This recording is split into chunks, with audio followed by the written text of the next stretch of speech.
Oh, okay. Lord, thank you that we get to do this amazing wonder that you've made everything. Help us to see it. Lord, thank you for Ted. Please make this time a valuable time for us to wonder and deepen in our awareness and faith in you, Lord. In your name, amen. Amen. Thank you. So before we get into it, this section that I had to read, I think is probably the hardest one out of the entire book. So keep in mind it does get easier, and actually starting with the next section, I think he starts making his main point, which makes it really amazing. So you got through the hardest section, okay, and it gets really, really good after that. It's good now, but it's hard to kind of get what he's talking about. So because it was the hard section, well, again, why are we doing this? It's good to remind yourself of that. Why did you slog through those difficult pages? What's the reason? Get to the next part. Yeah. Hey, what's the reason for that? To be able to persuade someone who can understand this stuff, who is that God and creation actually makes sense. Yeah, so there are certain groups of people who, if you don't understand the science, they just won't talk to you. And so trying to understand the science at least a little bit. Obviously, you don't have to know the math and all the stuff that goes with it. But if you understanding it a little bit can help you reach more people. Okay. Any other reasons? I guess Yeah, simply to be amazed by how God works and worked in creating our universe. Yeah. I think that's just an end in itself. Okay. Be amazed at the universe and how God created the universe. And to me, whenever I look at current science and read more science and more math and stuff, I'm just amazed at the order and the elegance and the beauty, and we'll get into beauty next week, of God creating the universe. So yeah. Yes. I think that you kind of get to see the lengths to which people will go to deny God. Yeah. Like, Yeah. that was amazing. And that's what we're going to look at today. That's kind of the focus today. So yes, that's good. Yeah. So we always define universe. Universe is just well. There's different definitions. Some people define it as just what we're able to observe, how far we can observe If that. there was nothing, what do you Yeah. observe? Yeah, if there's nothing. Yeah, there's I mean, nothing. it doesn't make sense. Yeah, yeah, yeah. But there are several definitions of universe. And, yeah. Go ahead. I think it is ironic, kind of like what Pastor Dax was saying there. You get these, I mean, obviously brilliant people, Dawkins, Krauss, whoever, Hawking, that you got brilliant people, and obviously it's got to be a combination of they're smarter than most people, you know, book smart and everything, and well known and everything, and obviously probably making a very good living at doing it. That tried, and there's just no way that they're going to. Well, I shouldn't say no way. I mean, God can forever, but anyway, just kind of ironic, you know, that just deny God and even turn, you know, just looking at creation itself. I mean, yeah, the beauty, you know, how intricate it is and everything. It's just, you know. And they'll actually use terms like how beautiful it is, but then won't go the next step Yeah, to right. where the beauty came from. I think that also kind of helps in, you know, it's possible if you were talking to a lot of people like that, or a friend who's an atheist, and you're kind of banging your head against the wall, or that's how you feel. It's like, yes, you know, God wants that person to be saved, and you have an opportunity to help them, and the Spirit will help them, and all this stuff. But at the same time, like, you don't have to feel like, oh my gosh, am I not doing enough? Am I not like enough to like save this person? Because you don't know how much kind of hardening of the heart has gone on before you talk to them, and that hardening of the heart or hardening of the intellect or whatever you might call it isn't your fault, you know. So yeah, seeing the kind of extent of how far that can take people to irrationality can help you not be like, oh my gosh, I must suck at this. Other comments? I will make one comment on that, though. Not every scientist that is putting out proposals like this is anti-God. some scientists just have a definition of science as you can only look at the material world. And so they go and do their job and they only look at the material world, but then they might go home and go to church and believe in God and they separate the two things. So not all of them are anti-God, they just think science can only address the material world. Okay? So hopefully you read, I had the wrong pages up at the end of last week, so hopefully you got the correction. If you read further, that's fine too, but this was supposed to be short because it's difficult. So this is where we ended. Any questions left from last week where we ended with this implication based on all that evidence we looked at?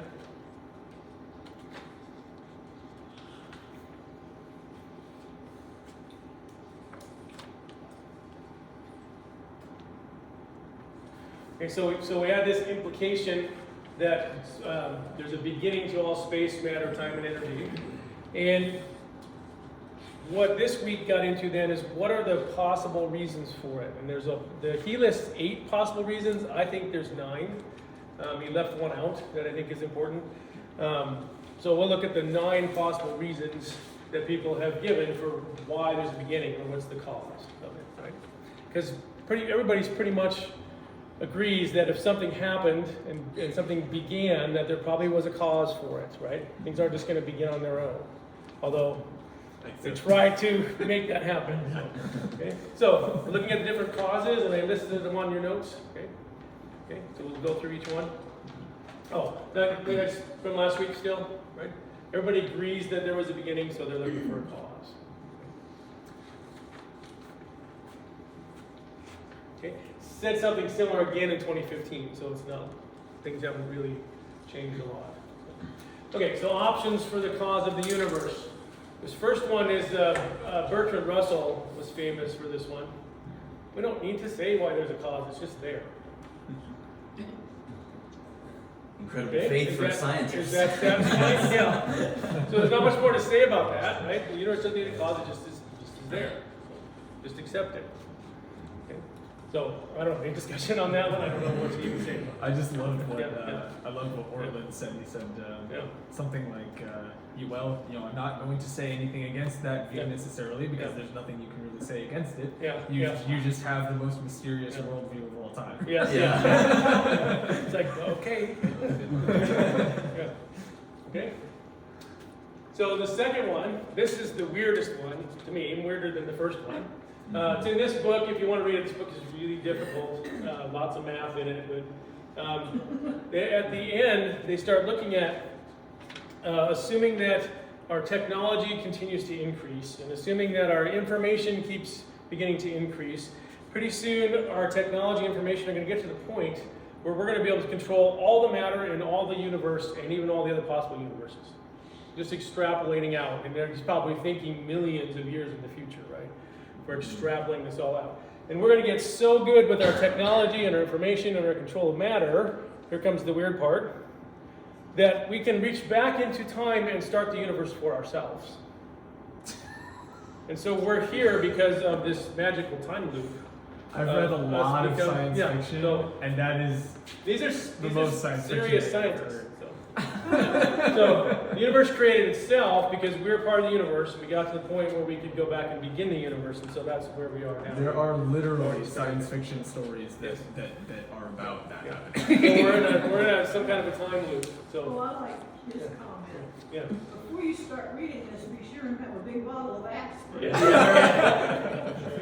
For your headache. Yeah. So other comments on that one? That's kind of the strangest one. That's my question, Yeah. what is the universe? Yeah. Yeah. Look at it, Yeah.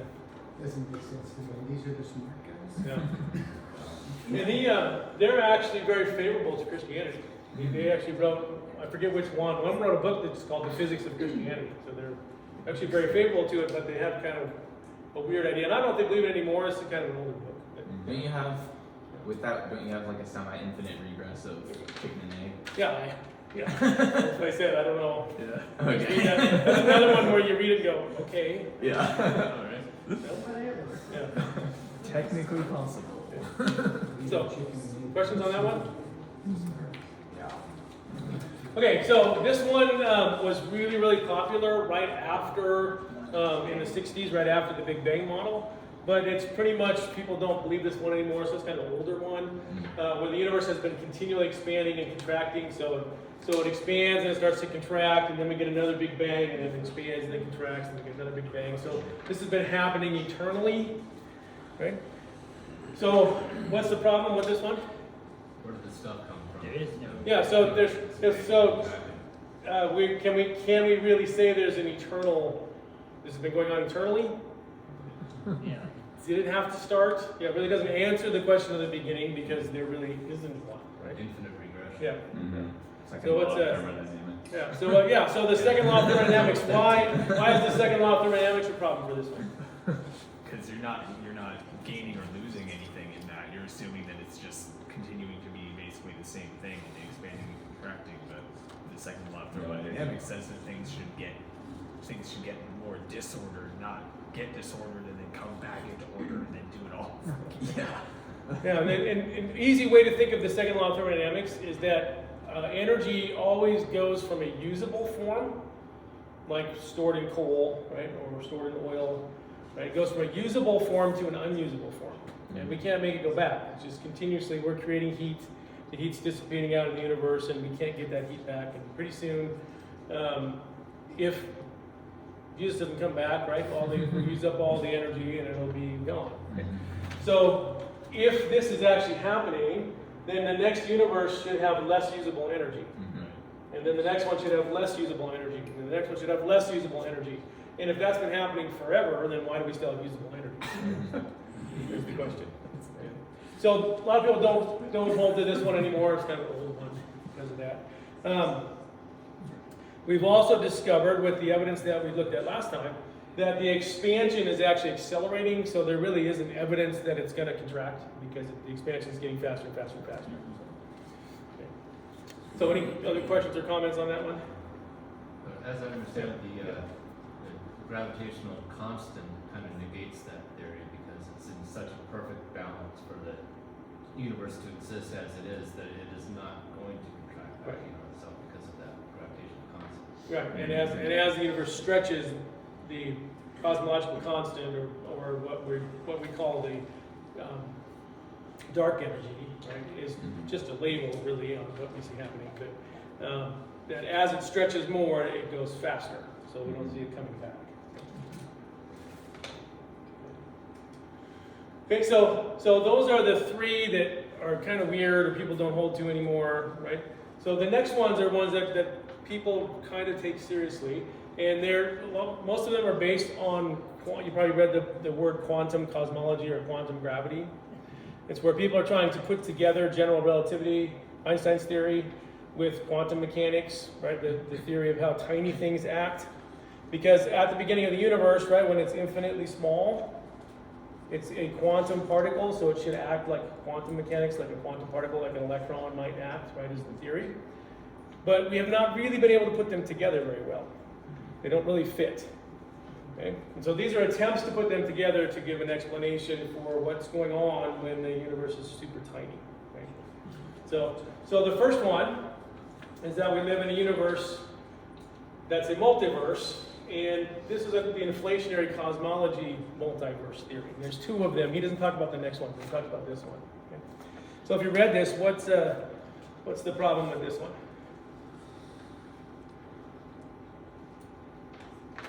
We talked about this one a little bit. And then again, the theory is that the theory is kind of strange, but the theory is there's this something called an inflaton field that is expanding outward continuously, and it's been continuously expanding, right? So there's no beginning. That's how they get away from the beginning, right? So it's been expanding, and as the inflaton field expands, you get a quantum event in the inflaton field that creates a universe. And then the inflaton field keeps expanding, and then you get another quantum event that creates a universe. So you get all these bubble universes forming. And a good way to think about it is like bread dough rising, and you get a bubble in the bread dough. And then the bread dough continues to rise, you get another bubble in the bread dough. Okay, so the bread dough would be the inflaton field, and then bubbles would be the universe and such. So that's the theory. So what's the problem with it? This is the first cosmos. Yeah, there's still a first cause problem. How did it start? Where They did didn't it get, come from? they didn't get rid of a beginning, so, what else? It's too much like DC Comics. Well, if you've been watching the DC or the Marvel stuff, right? Oh, yeah, Marvel. That's it. They'll both of them do it, right? The multiverse world, you can go to a different universe, right? It's kind of coming from this. So is that like proposed like an infinite number of multiverses containing all different possibilities and contingencies? Well, this one though, and that's why it's important to know there's two. This one, every universe would have the same laws of physics. So every universe would start out very much the same as ours because the inflaton field is continuous, and so you get the same beginning to each universe. So they would all have the same laws of physics. They'd be all like ours. Okay. Different from the next one though, which is that. I think Orland points out that well, obviously you have to have nothing at the beginning eventually, but on top of that, you have to figure out, well, like, how did this inflaton field form? Yeah. Even if you did have nothing at the beginning, nothing, quote unquote, you would still need physical laws to start something. Right. Therefore, you don't have nothing. Yeah, you still have the beginning issue. The inflaton field is the problem because there's no evidence for it. Zero. Totally It's theoretical. invented with math. And can we just make up a field that can explain something? Robin Collins is a person that's done a lot with the fine-tuning of the universe, and he says about this, well, it'd be no different if we were trying to explain why we're finding all these dinosaur bones buried in the ground, that we just said, hey, you know what? There's a dinosaur bone forming field that just forms the bones. Yeah. I mean, because it'd be no different than that. That's what they did. They just Right. made up the fact that there's this field that can form universes, but there's no evidence for it. So, okay? And again, it still has a beginning issue, right? So, when we get to fine tuning, this also requires more fine tuning than if it was just our universe. So there's an extra fine tuning problem too. That if you don't know what that means, wait a couple weeks. Okay. So, other questions on that one? Still has a beginning problem and there's no evidence for it. Okay. So this is a different multiverse theory coming out of string theory. Okay. And this is the one where you'd have an infinite number of universes and each one would have a different law of physics. Okay. And they actually get that just from the math. The equations for string theory, again, they're trying to put general relativity and quantum mechanics together. And so they have a bunch of equations. When they solve the equations, they get hundreds and thousands of solutions to them. Each one they think would be a different universe, and so we got all these universes that have different laws of physics. And that's where What it is comes string from. theory again? Well, the best explanation is an attempt to put quantum mechanics and general relativity together into one theory. So they kind of sell it as the theory of everything. They haven't been very successful, but it has spawned a lot of other things that have been successful because it makes people work with the math and think about it. But they haven't been very successful with this. So the point of this is there's two different multiverse theories. One is that inflaton one, where every universe would have the same laws of physics. This one is the one where every universe has a different law of physics. Okay, popping out of what they call a quantum gravitational field.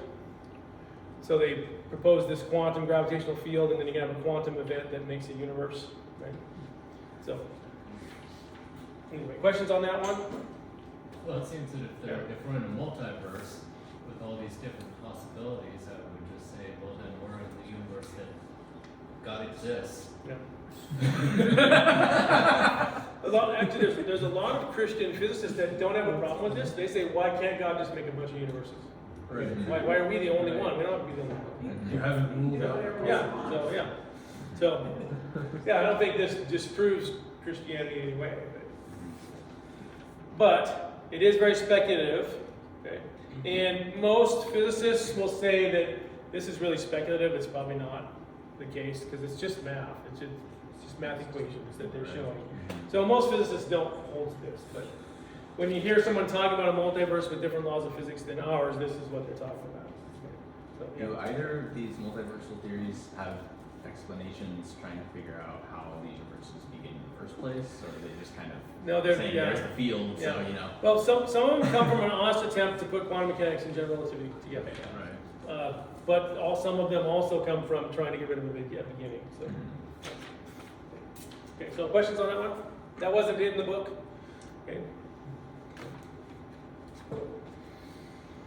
Okay, this one was famous in the 80s, late 80s, early 90s. If you read A Brief History of Time by Stephen Hawking, it's a really famous book. And maybe you read it, maybe you didn't. This was in his book, which is No Boundary Theory. A lot of people don't hold to this anymore, but some like YouTube atheists and that still refer to it. But this is what we learned last week, right? There's a singularity, there's a beginning to the universe. What Hawking and Hartle did is kind of redo the math and show that there doesn't have to be a beginning mathematically. And the way that he explained it is like if you're heading south on the globe and you get to the South Pole, all of a sudden south doesn't have any meaning and you can just keep going, right? So he's saying if you're going back in time, all of a sudden you get to this point and time doesn't have any meaning, so you just keep going. So he said this kind of removes the need for a beginning because then there wasn't one. Showed it mathematically. Okay. Questions or comments on that one? Did you catch what he said about it? Honestly, that seems like the Yeah. most logical, ironically, most logical one I've heard so far. There was a huge problem with it though. Did you catch the huge problem? To me, this almost sounds like the thing that you talked about before, how we become so advanced Mhm. that we go back to the beginning. It almost sounds like that. Yeah, it's similar in that it's a mathematical proof of it, and so was that one was kind of mathematical too. The problem is, in order to do this, in order to round off this end, he had to use. Do you remember in school where you take the square root of a negative number, what you get? An imaginary number. He used imaginary time to do this. So this has absolutely zero connection to reality because there's no such thing as imaginary time. Right. And when you redo his equations with real time instead of imaginary time, you get this. So that's the big problem with it. Can't make this stuff up. Yeah, so if you hear people talking about Hawking's no boundary, Hawking showed there wasn't a beginning, well, yeah, if there's imaginary time, okay, then there isn't. Okay. You can just imagine. So questions on that one? Yeah, they don't have to acknowledge God. Yeah, yeah. Yeah. I saw, And- Tate interviewed him shortly before he Yeah. asked him, is there a God? He says, I'm quite sure there is no God. Yeah. It's interesting because in the 80s and 90s he was open to the possibility. He still didn't think there was, but he acted more open, and then as he got older and older, he got more and more staunch that there isn't. So, I don't know. So, That was Hawking. Yeah, Hawking, yeah. yeah. Yeah. Of course, we think he found out. Yeah, well, he knows now, yeah. Yeah. Okay, Unfortunately, so this is Hawking also, and this is also kind of a strange one. Hawking with, I think I put Mlodinow on there too, Hawking with Mlodinow, right? They said that the law of gravity can create the universe from nothing. Now, what's the problem with that one?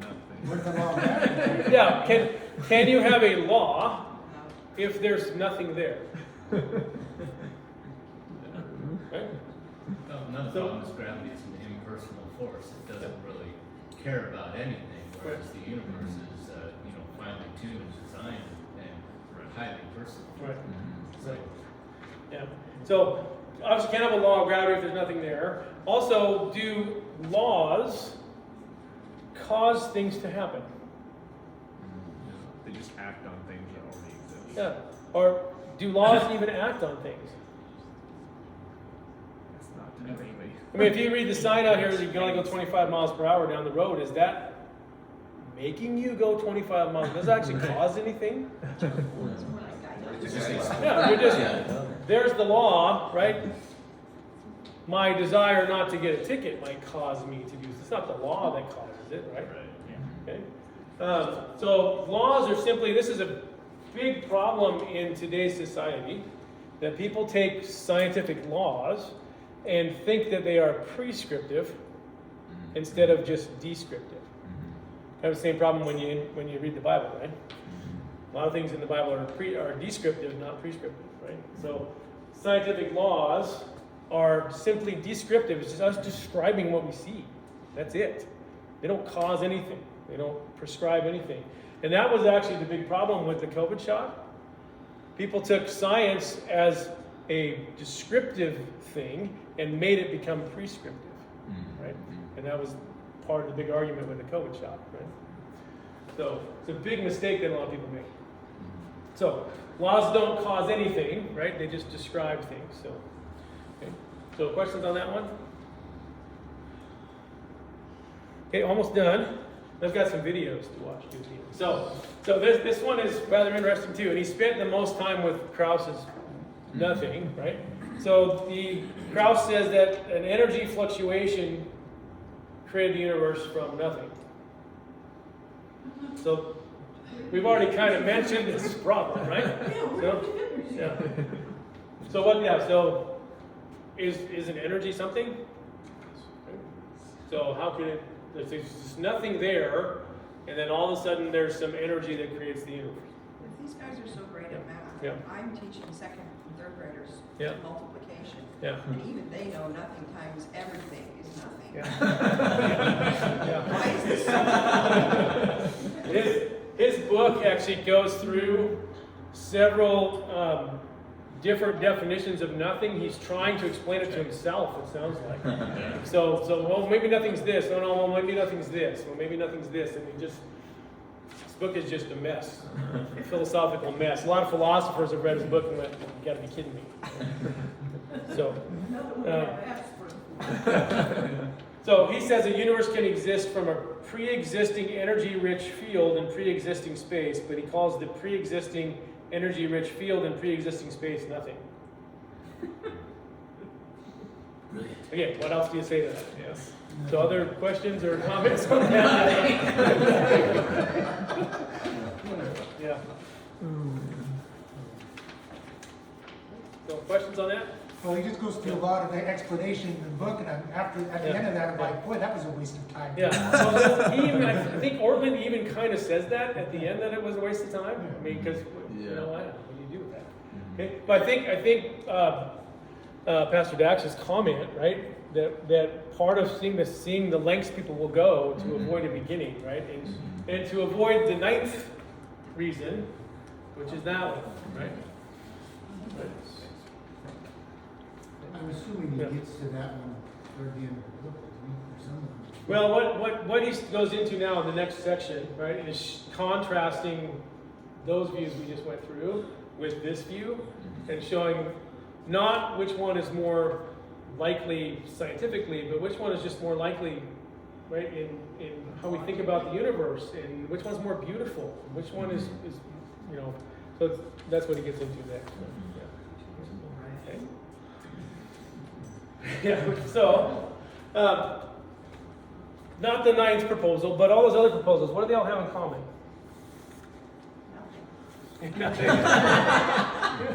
They're all attempts to have a model that where the universe exists without God. Okay, but all of their universes do what though? Every single one of those models, except maybe the first one. They begin. They all have a beginning, right? So they're all just tacit admissions that there was a beginning to the universe, right? Because they're all trying to explain why the universe began. So they're all admitting that there was. Just trying to come up with a different way to explain it other than use God. So, Also, yeah. all of them, none of them actually have an uncaused first cause. Yeah, they're all presupposing something before you get everything. Right? So, The one yeah. presupposes a universe. Yeah, The string thing. most of them presuppose a universe before you get the universe. Almost all of them. Yeah.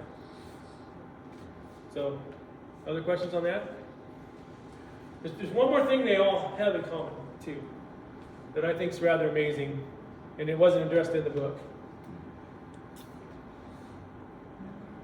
But think about what they're all assuming about the math that humans invent, that we invent in the abstract in our mind. What are they assuming we can do with it?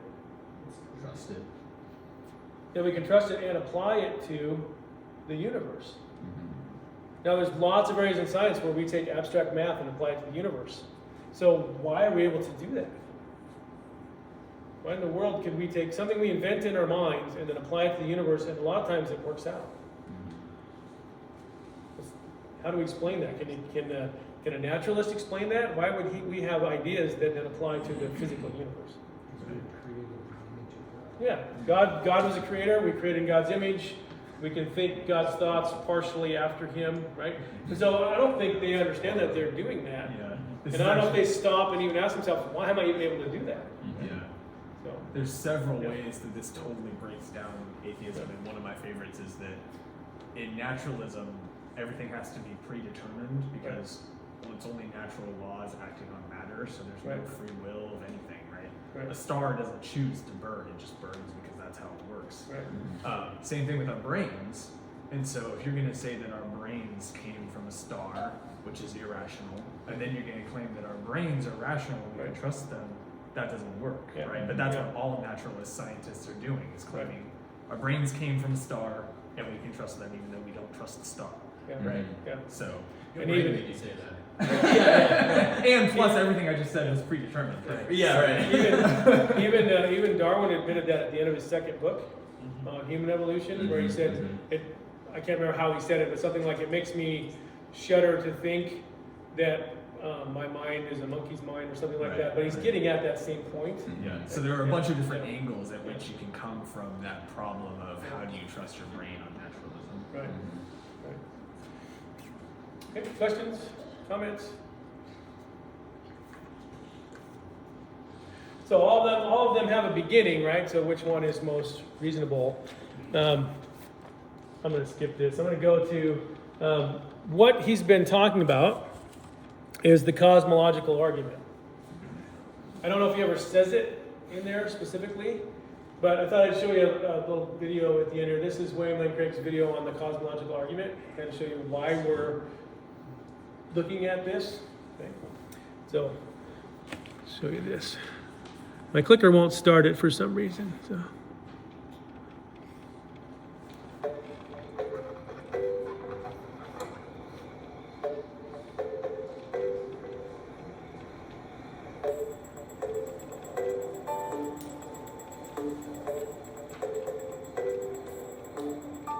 Does God exist?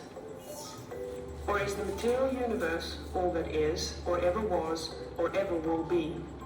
One approach to answering this question is the cosmological argument. It goes like this. Whatever begins to exist has a cause. The universe began to exist, therefore, the universe has a cause. Is the first premise true? Let's consider. Believing that something can pop into existence without a cause is more of a stretch than believing in magic. At least with magic, you've got a hat and a magician. And if something can come into being from nothing, then why don't we see this happening all the time? No, everyday experience and scientific evidence confirm our first premise. If something begins to exist, it must have a cause. But what about our second premise? Did the universe begin, or has it always existed? Atheists have typically said that the universe has been here forever. The universe is just there, and that's all. First, let's consider the second law of thermodynamics. It tells us the universe is slowly running out of usable energy, and that's the point. If the universe had been here forever, it would have run out of usable energy by now. The second law points us to a universe that has a definite beginning. This is further confirmed by a series of remarkable scientific discoveries. In 1915, Albert Einstein presented his general theory of relativity. This allowed us, for the first time, to talk meaningfully about the past history of the universe. Next, Alexander Friedman and George Lemaitre, each working with Einstein's equations, predicted that the universe is expanding. Then in 1929, Edwin Hubble measured the red shift in light from distant galaxies. This empirical evidence confirmed not only that the universe is expanding, but that it sprang into being from a single point in the finite past. It was a monumental discovery, almost beyond comprehension. However, not everyone is fond of a finite universe, so it wasn't long before alternative models popped into existence. But one by one, these models failed to stand the test of time. More recently, 3 leading cosmologists, Arvin Bord, Alan Guth, and Alexander Vilenkin, proved that any universe which has on average been expanding throughout its history cannot be eternal in the past, but must have an absolute beginning. This even applies to the multiverse, if there is such a thing. This means that scientists can no longer hide behind a past eternal universe. There is no escape. They have to face the problem of a cosmic beginning. Any adequate model must have a beginning, just like the standard model. It's quite plausible then that both premises of the argument are true. This means that the conclusion is also true. The universe has a cause. And since the universe can't cause itself, its cause must be beyond the space-time universe. It must be spaceless, timeless, immaterial, uncaused, and unimaginably powerful, much like God. The cosmological argument shows that, in fact, it is quite reasonable to believe that God does exist.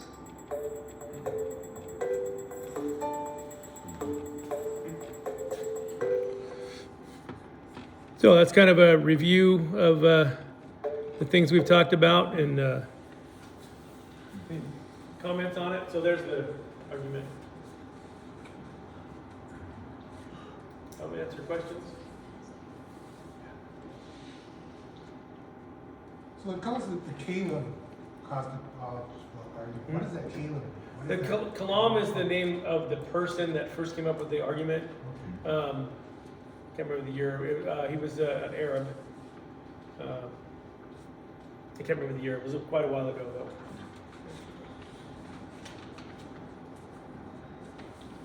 Yeah. One thing I would say is that I've heard a lot of Christians have a general understanding of this, and then they'll say everything has a cause. Yes. The universe has a cause. Yes.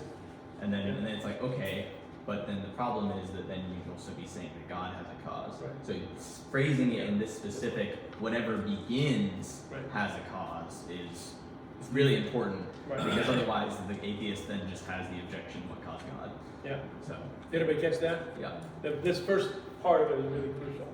And I misspoke. Kalam is the name he gave the argument. It's not the name of the person. But it's an Arabic name, Kalam. R.C. Sproul addressed that in the sermon of this that listened to a while back, and he explained it as every effect has a cause. Right. That's another easy way to word it. Right. Mm-hmm. Other questions?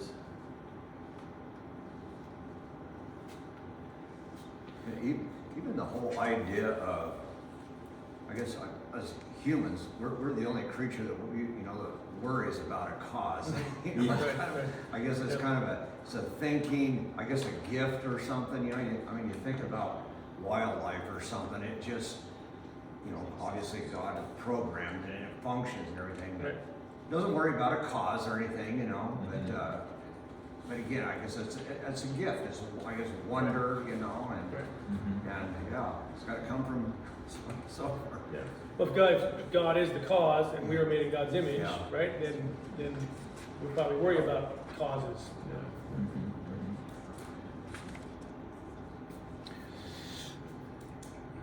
Okay, so like I said, I think the hardest part of the book is done. He gets into beauty and how the theistic view of the beginning of the universe is way more wonderful than the non-theistic view. And the book, from this point on, again, you don't have the difficult science, I don't think, the rest of the way through. You don't need anywhere else. Yeah, don't need anywhere else. So just 10 pages for next week. Any other questions, comments, concerns, suggestions for me? I keep seeing online that they're inventing a telescope strong enough that they believe that eventually they'll be able to see the beginning of the universe. Yeah, I don't think that. I'm like, Yeah. I don't think that will ever get back. A lot of people think that there definitely is a limit to it. The math shows that there's a limit to it. The light coming from the distant universe is so stretched out that we don't think that we'll be able to decipher what happened to the thing. They said that there was this inflation period that happened right at the beginning that kind of wiped away any information, and so that's kind of the boundary. We can't see past that. Yeah. So that's the current theory. So yeah, I don't think that's the case. I don't think anybody that's actually working in the field thinks we'll be able to see the beginning. Yeah. Plus, I mean, if something was infinitely small, you wouldn't be able to see it anyway. Right, right. Yeah. Okay, anything else?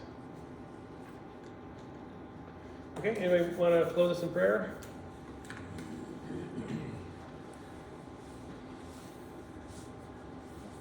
It's just like teaching. Okay, I will. Father, we recognize you as creator and sustainer of the universe. We just thank you for this time. We thank you for the good conversation. I thank you for the book that Gavin Orland wrote. And we just pray that it can help us and help us to see you better, see how others think about the world, and help us be able to use that to help others see you. So, in your name we pray. Amen.